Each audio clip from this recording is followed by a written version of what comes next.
நீங்க ஏன் வந்து ஒண்ணுமே தெரியாம நீங்க எப்படி நீங்க ஜெபிக்கலாம்? சோ மாம்சத்தினாலும் ரத்தத்தினாலும் நம்ம போராடுறவங்க கிடையாது.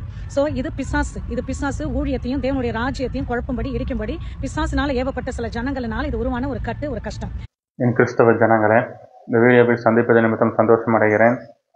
இந்த ஜான் ஜிப்ராஜ் இஷ்யூ போய் கொண்டிருப்பதனால் திரும்ப நிறைய பேர் ஜான் ஜிப்ராஜுக்கு ஆதரவாக வீடியோ போட்டு கொண்டிருப்பதனால் இதன் நிமித்தமாக விசுவாசிகளாகி நீங்கள் சத்தியத்தை அறிந்து கொள்ள வேண்டும் என்பதற்காக நான் மறுபடியும் வீடியோ பதிவிடுகிறேன்.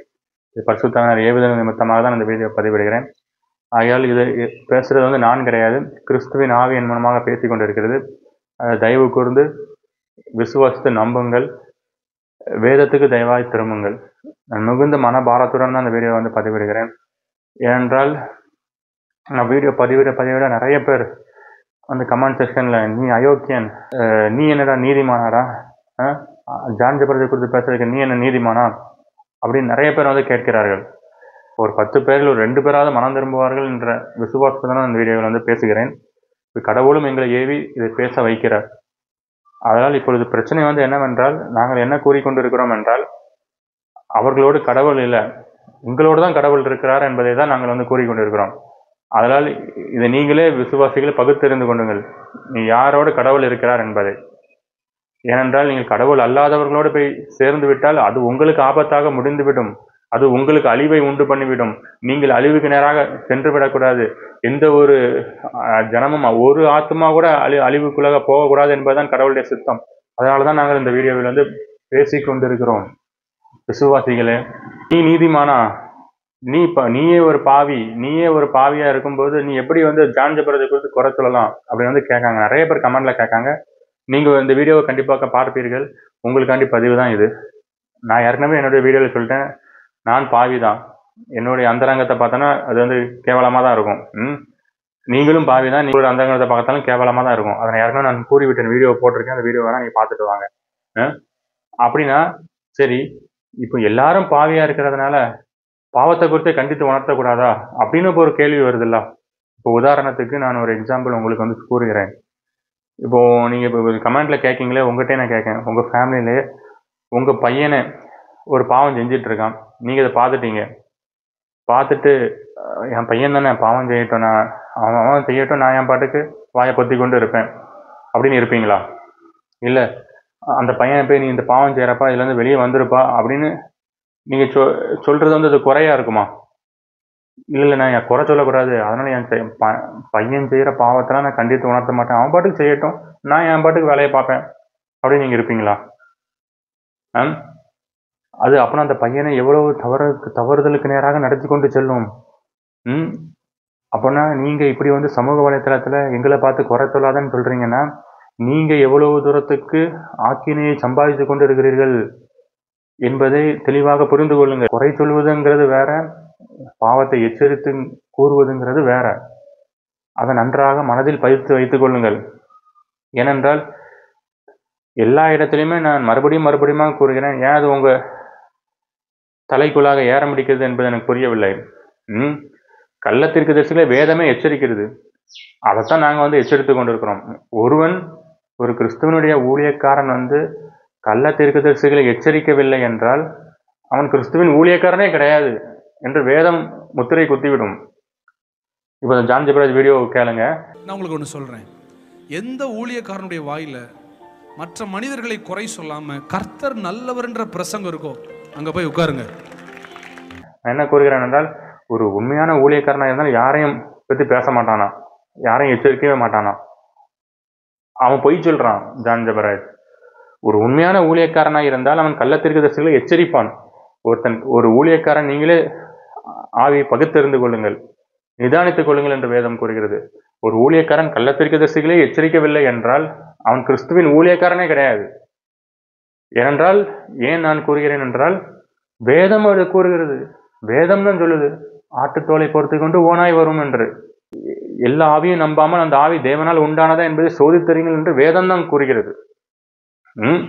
அப்படி என்றால் வேதத்தில் இருக்கிற ஏதாவது ஒரு பாட்டை நம்ம விட்டுட்டு பேசக்கூடாது. ஆனால் ஒரு உண்மையான ஊழியக்காரனாக இருந்தால் அவன் கண்டிப்பாக கள்ளத்தீர்க்கதரிசிகளை எச்சரிப்பான். இதிலிருந்து உண்மையான ஊழியக்காரன் யார், பொய்யான ஊழியக்காரன் யார் என்பதை நிதானித்துக் கொள்ளுங்கள் விசுவாசிகளே. சரி, இப்போ பாயிண்ட்டுக்குள்ள வரும். எல்லாரும் பாவியா இருக்கிறனால எல்லாரும் வாயை பொத்தி கொண்டு இருக்கணுமா? அப்படி எல்லாரும் வாயை பொத்தி கொண்டு இருந்தால் இந்த உலகத்திலே பாவம் பெருகிரும். ஒரு சின்ன பிள்ளைகளை பாலியல் வன்கொடுமைப்படுத்துறாங்க, அதை பார்த்துக்கிட்டு வாயை பொத்தி கொண்டு இருக்க முடியுமா? இருக்கக்கூடாது. அதை தட்டி கேட்க வேண்டும். அப்படி என்றால் எல்லாரும் பாவி தான்.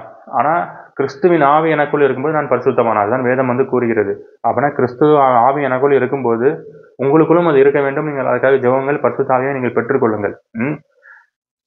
கிறிஸ்துவின் ஆவி ஒருவனுக்குள் இருக்கும்போது அவன் பாவத்துக்கு எதிர்த்து ஓடுவான். அதுதான் வேதம் கூறுகிறது.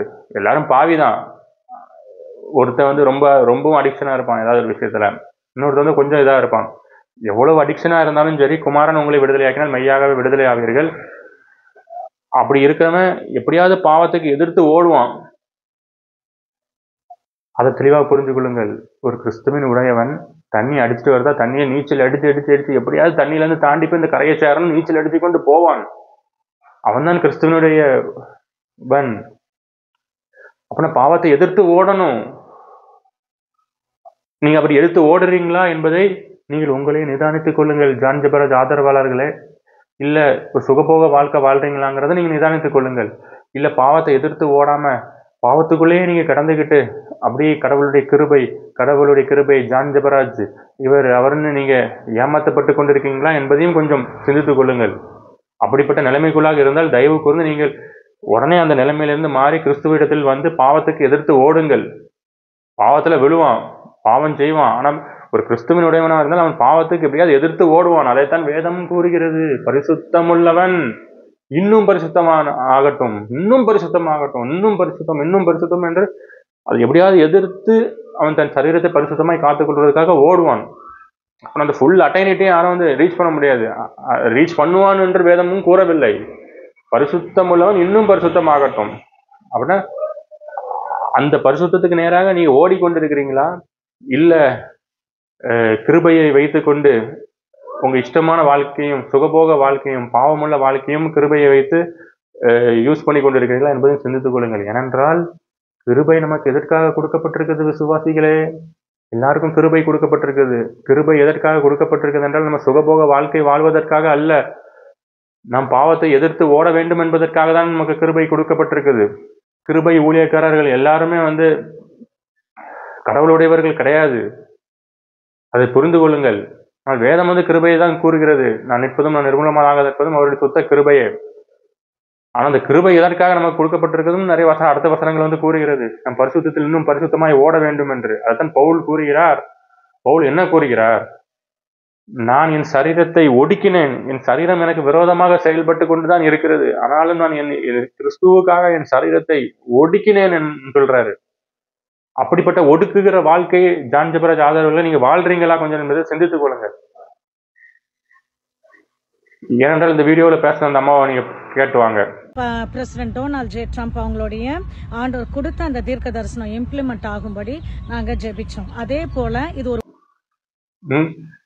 இவன் பாருங்க, இந்த அம்மாவை பாருங்க, ஃபுல்லா மேக்கப் தான் போட்டுக்கொண்டு இருக்குது.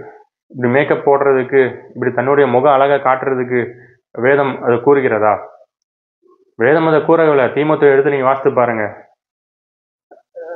நீங்கள் உங்கள் நற்கிரியைகளால்தான் அலங்கரிக்கப்பட வேண்டும் என்றுதான் வேதம் கூறுகிறது. இப்ப எதுக்கு இந்த அம்மா நான் மேக்கப் என்று நான் கூறுகிறேன் என்றால், இந்த அம்மா இப்போ ஒரு புற மதஸ்தவராக இருந்தாருன்னா, இல்ல கிறிஸ்தவரே இல்லைன்னு இந்த அம்மா சொன்னா நம்ம பத்தி பேச போறது கிடையாது. ஏன்னா அவங்க மேக்கப் போடுவாங்க, எல்லாமே பண்ணுவாங்க. ஆனா நான் கிறிஸ்துவனுடையவன், நான் அந்தகார சக்திகளுக்கு எதிராக போராடி கொண்டு இருக்கேன்னு இந்த அம்மா பேசுறதுனாலதான் இந்த கேள்வியை கேட்க வேண்டியிருக்குது. உனக்கு மேக்கப் போடுறதுக்கு யாருமா அலோவ் பண்ணது? வேதம் அலோவ் பண்ணுதா? வேதம் அலோவ் பண்ணல. அப்புறம் இந்த அம்மா ஏமாத்துது. அதுதான் பிறருக்கு இடரலை உண்டாக்காதே என்று வேதம் கூறுகிறது. அப்படின்னா ஒரு கிறிஸ்துவனுடையவனாக நான் இருந்தால் என் நிமித்தமாகவும் இந்த சரீரத்தின் நிமித்தமாகவும் நான் போட்டுக்கிற ட்ரெஸ்ஸின் மூலமாகவும் சரி, நான் யாரையும் இடரலை உண்டாக்க கூடாது. தேவனுடைய ஆவி நமக்குள்ளாக இருந்தால் அது நமக்கு கற்றுக் கொடுத்து நம்ம அதுக்கேற்றப்ப யாரையும் இடரலாய்படிக்கு நம்ம நடப்போம். அப்படின்னா இந்த அம்மா இடரலை உண்டாக்கி கொண்டிருக்கு, மேக்கப் போட்டுக்கொண்டு இப்படி கொண்டு இருக்கிறார்கள் என்றால் இவர்கள் எல்லாரும் கிறிஸ்துவனுடையவர்களே கிடையாது. இவர்கள் நம்பி போய் நீங்க ஏமாறாதீங்க. தயவுக்கு வேதத்துக்கு திரும்புங்க. இதுல இன்னொரு பாயிண்ட் முக்கியமாக நம்ம நோட் பண்ணணும். கமெண்ட்ஸ்ல எப்படி கேட்காங்க என்றால், கடவுள் பாவியை நேசிக்கக்கூடியவர் அப்படின்னு சொல்றாங்க. அதனால ஜான் ஜெபராஜை நேசிக்கிறார், நீங்க அவனுக்கு அகேன்ஸ்டாக பேசுகிறீர்கள் என்று. அதாவது கிறிஸ்து வந்து உண்மையான பாவியை நேசிக்கிறார். பாவிகளை ரட்சிக்கவே கிறிஸ்து இயேசு உலகத்தில் வந்தார். அவர் நீதிமான்களுக்காக வரல, பாவிகளுக்காண்டி தான் வந்தார். அது தெளிவா நீங்க புரிஞ்சுக்கொள்ளுங்க. அதான் அந்த விபச்சார ஸ்திரியை போய் அவர் வந்து மன்னிக்கிறார். நீங்களே ஒரு பாவத்தை செஞ்சாலும் சரி, உங்களால் டெம்டேஷன் ஆகி பாவம் செஞ்சாலும் நீங்க அவர்கிட்ட போய் நீங்க மன்னிப்பு கேட்கும்போது ஒரு செகண்ட்ல உங்களுடைய பாவங்களே அவர் மன்னித்து விடுகிறார். உங்களுடைய இரத்தாம்பரம் சிவந்திருந்த பாவத்தையும் பஞ்சை போல அவர் வெண்மையாக்கி விடுகிறேன் என்று கூறுகிறார். உங்களுடைய பாவத்தை எல்லாம் அவர் முதுகுக்கு பின்னாடி தூக்கி போட்டுடுறேன் என்று சொல்லுகிறார்.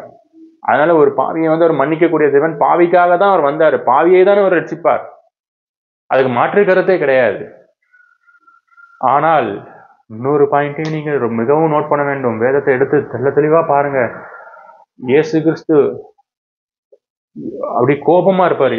எந்தெந்த இடத்துலலாம் பயங்கர கோபமும் பயங்கர உக்கரக கோபமும் இருக்காருங்கிறத அந்த இடத்த மட்டும் நீங்க வசனத்தை மட்டும் நீங்க நோட் பண்ணி பாருங்க. எந்தெந்த இடத்துலலாம் அவர் ரொம்ப கோபமா இருப்பாரு. வேத பாரகரையும் பரிசேயரையும் பார்க்கும்போது பயங்கர கோபமா அவர் இருப்பாரு. சாட்டையை கொண்டு அடிக்காரு. விரியன் பாம்பு குட்டிகளேங்காரு, விபச்சாரக்காரரே அப்படிங்காரு. ஒரு பாவியிட்டு வரும்போது அவர் ரொம்ப தாழ்மையா இருக்காரு. அவர் ரொம்ப இறக்க குணத்தை காண்பிக்கிறார். அதே காலத்தில் ஒரு வேத பாரகனும் பரிசேயனும் வரும்போது விரியனை போல நிற்கிறார். அப்புறம் அதை நீங்க புரிஞ்சுக்கொள்ளணும். அதான் வேத வசனம் கூறுகிறது, அதிக ஆக்கினை அடையும்படிக்கு அநேகர் போதகர் ஆகாதிருங்கள் என்று. அதாவது இதுல பேசுற நானும் கூட ரொம்ப இதாக காத்துக்கொள்ள வேண்டும். நான் தான் ஆகாதவனை போகாதபடிக்கு. அப்படின்னா ஒரு போதகன் எவ்வளவு தூரத்துக்கு இதாக இருக்க வேண்டும் என்பது வேதம் கூறுகிறது.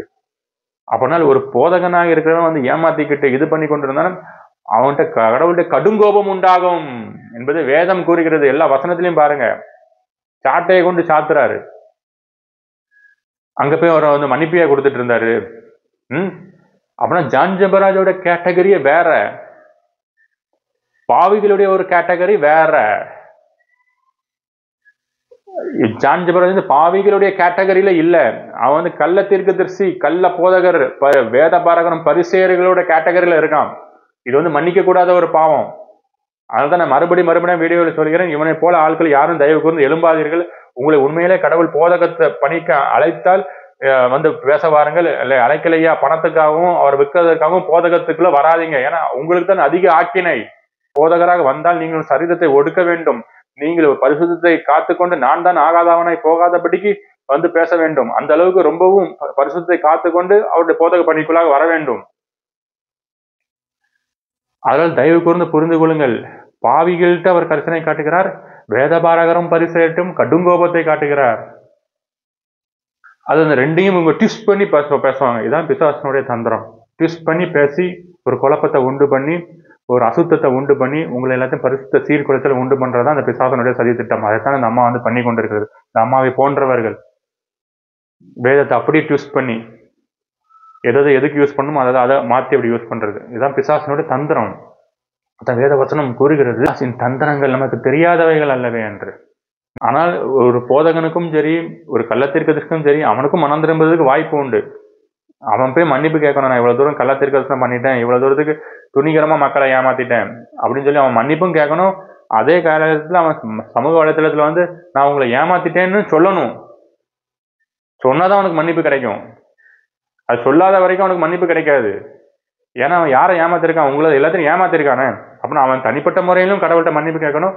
சமூக வலைத்தளத்துல வந்து ஸ்டேஜில் வந்து நான் இவ்வளவு தூரத்துக்கு ஏமாத்தி விட்டேன், இது வரைக்கும் நான் செஞ்சது கள்ளத்தீர்க்கதரிசனம் தான், இவ்வளவு தூரத்தை உங்க பணத்தை ஃபுல்லாக நான் ஏமாத்திட்டேன், பப்ளிக்கா வந்து உங்கள்கிட்ட மன்னிப்பு கேட்கணும். அப்படின்னா தான் அவனுடைய பாவம் மன்னிக்கப்படும் என்பதுதான் வேதம் வந்து கூறுகிறது.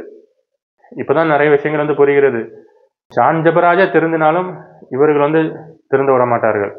அப்படின்னா ஜான் ஜெபராஜை போல ஆட்கள் வந்து உருவாவதற்கு மேஜரான காரணம் என்னவென்றால் இந்த அம்மாவை போன்றவர்கள் தான். இந்த ஒரு இந்த அம்மா மட்டும் கிடையாது. இப்போ நிறைய அம்மாக்கள் இருக்காங்க, நிறைய ஆன்டிஸ்கள் இருக்காங்க. அது ஒன்று மட்டும் எனக்கு புரியவில்லை. இந்த ஜான் ஜெபராஜிற்காக ஆன்டிஸும் பெண்களும் அதிகமாக எழும்புகிறார்கள். அது ஏன் என்று எனக்கு புரியவில்லை. அதனால் இது எல்லாமே ஒரு பிசாசின் சூழ்ச்சி என்பதை நீங்கள் விசுவாசிகளே நீங்கள் ஆழமாக பதித்து வைத்துக் கொள்ளுங்கள். வேதத்தின் ஆழங்களை புரிந்து கொள்ளுங்கள். இவர்களை போய் நம்பி ஏமாந்து நீங்கள் உங்கள் ஆத்மாவை அழிவு பாதைக்கு நேராக நீங்கள் சென்று விடக்கூடாது என்ற உங்கள் மீது உள்ள அன்பினால் தான். கடவுள் என்னை ஏவுனது நிமித்தமாக தான். ஏன்னா அந்த வீடியோவில் நான் பேசலைன்னா அது எனக்கு பாவமாயிரும். ஏன்னா நீங்க அழிவிலிருந்து பாதுகாக்கப்பட வேண்டும். அதுக்காக தான் நான் அந்த வீடியோவில் வந்து பேசிக்கொண்டிருக்கிறேன். அநேகமான இதே போன்ற காரியங்கள் அதுக்கு விரோதமா 50 ஸ்டேட்டும் போயிட்டு நாங்க இந்த துரைத்தனங்கள், அதிகாரங்கள், அந்தகார லோகாதிபதிகள் டெரிட்டோரியலா கிரியேட் செய்து கொண்டு இருக்கிற அந்த பர்டிகுலர் ஸ்டேட்ல இருக்கக்கூடிய மக்களுடைய மனநிலை, பிசாசின் போராட்டம், அங்க இருக்கிற டிமானிக் ஸ்ட்ராங்ஹோல்டு, அதுக்கு விரோதமாய் மக்களுக்கு நாங்க ஹீலிங் அண்ட் டெலிவரன்ஸ் பண்ணது மாத்திரமல்லாம ஜான் ஜபராஜ் ஒரு பிசாசின் சூழ்ச்சியினால் அவர் சிக்கி கொண்டாராம். வேதம் என்ன கூறுகிறது? பிசாசுக்கு எதிர்த்து நில்லுங்கள் என்று. இந்த ஜான் ஜபராஜ் ஏன் பிசாசுக்கு எதிர்த்து நிற்கல? பிசாசுக்கு எதிர்த்து நின்று எப்படி பிசாசின் சூழ்ச்சியில போய் மாட்ட முடியும்? மாட்ட முடியாது. ஏன்னா அவனே ஒரு பிசாசு தான். விசுவாசிகளே, ரொம்பவும் புரிஞ்சுக்கிடுங்க. திரும்பவும் திரும்பமாக நான் கூறுகிறேன், நீங்க ஏன் இவ்வளவு உணர்வு இல்லாம போயிட்டீங்க? அவன் எவ்வளவா ஜான் ஜபராஜ் துணிகரமா ஏமாத்தினான்னு நம்ம நிறைய வீடியோஸ்ல பார்த்தோம். நீங்களே போய் காணிக்கை பெட்டியில போய் விழுந்துருங்க அப்படின்னு சொல்றான். இவ்வளவு தூரத்துக்கு உங்களை கீழ்த்தரமா நடத்துறான் விசுவாசிகளை.